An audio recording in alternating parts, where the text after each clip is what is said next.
नमस्कार विद्यार्थी मित्रांनो, प्रीतम यस शिंदे चॅनलवर तुमचे सहर्ष स्वागत आहे।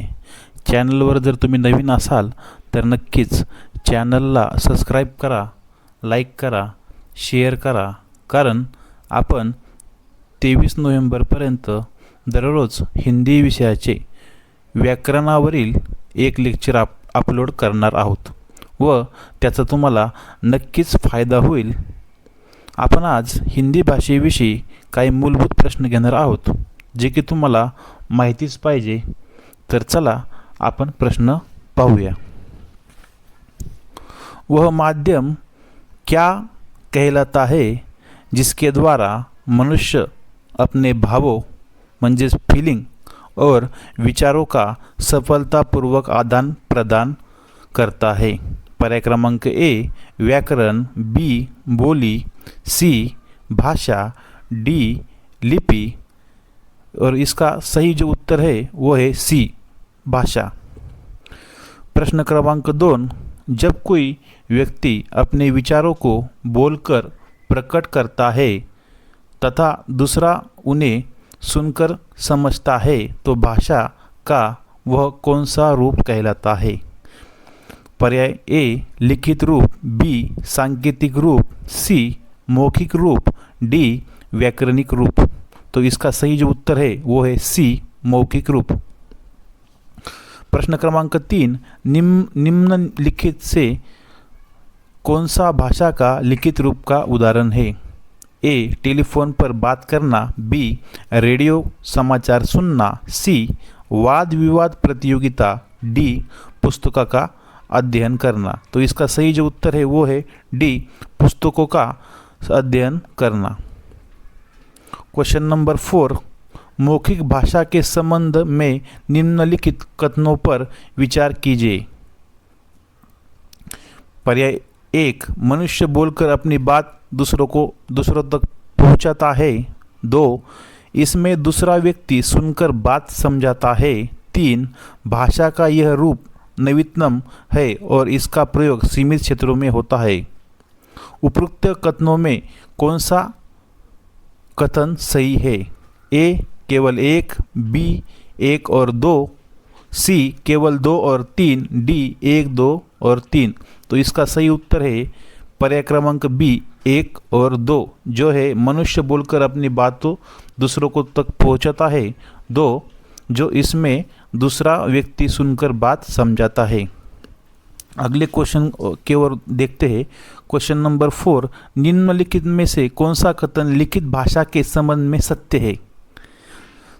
तो ए में क्या दिया है, इसमें मनुष्य अपनी बात बोलकर दूसरों तक पहुंचाता है। 2, दूसरा व्यक्ति इसमें बात सुनकर समझाता है। सी भाषा का यह रूप मौखिक भाषा की अपेक्षा सीमित है, इसका प्रयोग केवल औपचारिक संचार में होता है। तो उत्तर है सी भाषा का यह रूप मौखिक भाषा की अपेक्षा में सीमित रहता है। क्वेश्चन नंबर 5, भाषा के मुख्य रूप से कितने कौशल माने गए हैं जिनके द्वारा हम भाषा को सही रूप से समझते और सीखते हैं। तो इसका उत्तर है देखो सी 4। तो भाषा के सुनना, बोलना, पढ़ना और लिखना ऐसे 4 कौशल माने जाते हैं। क्वेश्चन नंबर 6, मानव सभ्यता के शुरुआती दौर में अपनी बात दूसरों तक पहुंचाने के लिए मनुष्य ने सबसे पहले किसका उपयोग किया। तो इसका जो उत्तर है वो है पर्याय क्रमांक सी ध्वनियों का और संकेतों का। क्वेश्चन नंबर 7, मातृभाषा की सबसे सटीक परिभाषा क्या है। तो मातृभाषा की जो सटीक परिभाषा जो है, ज्याला आपण मराठीत व्याख्या म्हणतो आहोत, तर तिचं उत्तर आहे बघा पर्याय बी, वह भाषा जो बालक सबसे पहले अपनी माँ व परिवार से सीखता है। क्वेश्चन नंबर 7, बोली भाषा के संदर्भ में निम्नलिखित से कौन सा कथन सही है। तो इसका उत्तर है देखो सी बोली भाषा सीमित क्षेत्र में प्रचलित भाषा का अल्प विकसित रूप कहलाती है।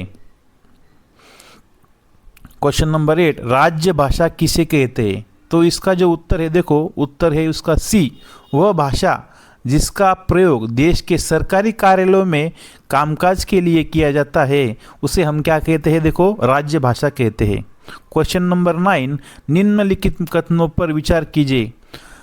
तो राष्ट्रभाषा वो भाषा है जिसका प्रयोग देश के अधिकतर निवासियों द्वारा किया जाता है। राजभाषा वह भाषा है जिसका प्रयोग सरकारी कार्यालयों में कामकाज के लिए किया जाता है। भारतीय संविधान के अनुसार हिंदी भाषा की राष्ट्रभाषा और राजभाषा दोनों है। तो उपरोक्त कथनों से कौन सा कथन सही है? तो इसमें जो परिक्रमांक 1 और 2 है, मतलब वो कौन से है?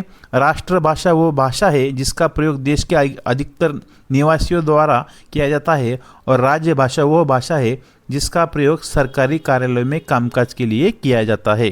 तो इसका जो उत्तर है तो ये है, कौन सा है? परिक्रमांक ए, केवल 1 और 2। क्वेश्चन नंबर 10, हिंदी भाषा को राज्य भाषा के रूप में किस तिथि को स्वीकार किया गया था? तो इसका उत्तर है बी, 14 सितंबर 1949 ला हिंदी भाषेला आपण राज्य भाषेच्या रूपामध्ये काय स्वीकार केला होता। क्वेश्चन नंबर 11, प्रतिवर्ष हिंदी दिवस कब मनाया जाता है? तो प्रत्येक वर्षी हिंदी दिवस हा 14 सप्टेंबर रोजी आपण साजरा करत असतो। क्वेश्चन नंबर 12, भारतीय संविधान के किस अनुच्छेद के अंतर्गत हिंदी को राजभाषा के रूप में स्वीकार किया गया है? इसका उत्तर है देखो डी, अनुच्छेद 343 के अनुसार। क्वेश्चन नंबर 13, विश्व हिंदी दिवस प्रतिवर्ष किस तिथि को मनाया जाता है? तो इसका उत्तर है देखो सी, 10 जनवरी को, म्हणजे 10 जानेवारीला आपण काय करत असतो बघा, विश्व हिंदी दिवस साजरा करत असतो। क्वेश्चन नंबर 14, विश्व में सबसे अधिक बोली जाने वाली भाषाओं में हिंदी का कौन सा स्थान है? तर हिंदीचं बघा स्थान कोणता आहे? पर्याय क्रमांक बी, म्हणजे दुसरं। लिपी किसे कहते हैं? जो आपला आता आपण जो 15वा क्वेश्चन बघतोय, म्हणजेच काय, लिपी किसे कहते हैं?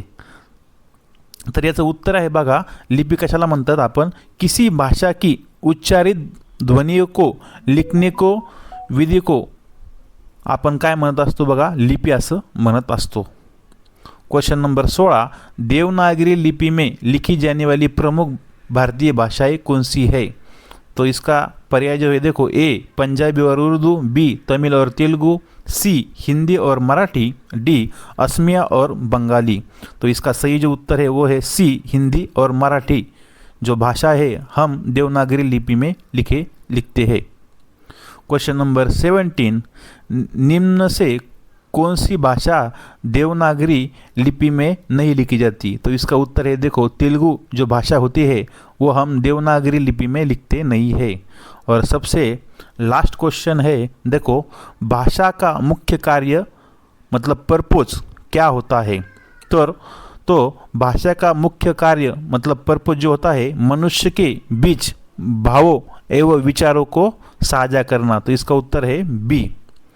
तर मित्रांनो, तुम्हाला हा हिंदी विषयावरील आपण जो आज मूलभूत प्रश्न घेतले आहे ते तुम्हाला कसे वाटले नक्कीच कमेंट बॉक्समध्ये टाका। व तुम्ही माझा असं लक्षात आलं की तुम्ही लाईक करत नाही आहेत, शेअर करत नाही आहेत व सबस्क्राईब करत नाही, तर प्लीज मित्रांनो लाईक, शेअर, सबस्क्राईब करा। रोज नवनवीन हिंदी विषयावरील व्याकरण आणि जे व्होकॅब्युलरी शब्द असतात, समानार्थी, विरुद्धार्थी, आलोम विलोम जे शब्द असतात ते येणार आहेत। व याचा तुम्हाला नक्कीच 23 नोव्हेंबर रोजी पेपर 1 व पेपर 2 मध्ये हिंदी विषयासाठी फायदा होईल। त्यामुळे तुम्ही फॉलो करून ठेवा। धन्यवाद, थँक्यू।